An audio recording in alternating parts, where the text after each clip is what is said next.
Depuis un accident de moto, David n'a plus aucune force dans le bras droit.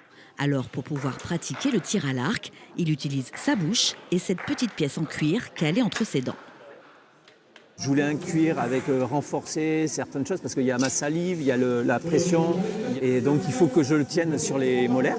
Et quand je le tiens bien comme il faut, après c'est juste une libération et c'est le bras gauche, mon bras d'arc qui fonctionne, qui doit pousser pour faire du tir.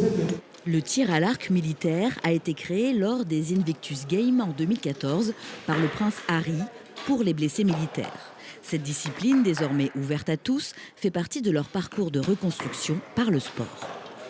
Le tir à l'arc a cette facilité de mettre sur un même pas de tir des gens qui sont valides et blessés. On pourrait avoir quelqu'un qui est en fauteuil roulant, il pourrait être sur la même ligne de départ. Allez voir sur le pas de tir, personne ne s'en doute.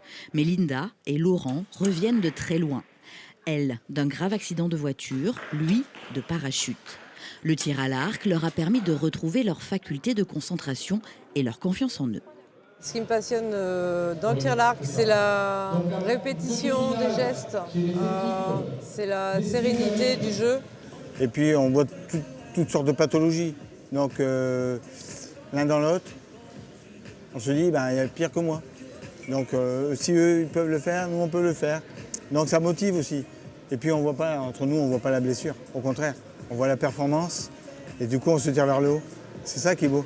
De toute façon, tu t'en fous, tu vises que le jaune. Moi aussi, c'est ma première fois. Leur objectif, participer au championnat du monde en Allemagne au mois de juin, qui rassemble des archers d'élite des armées du monde entier.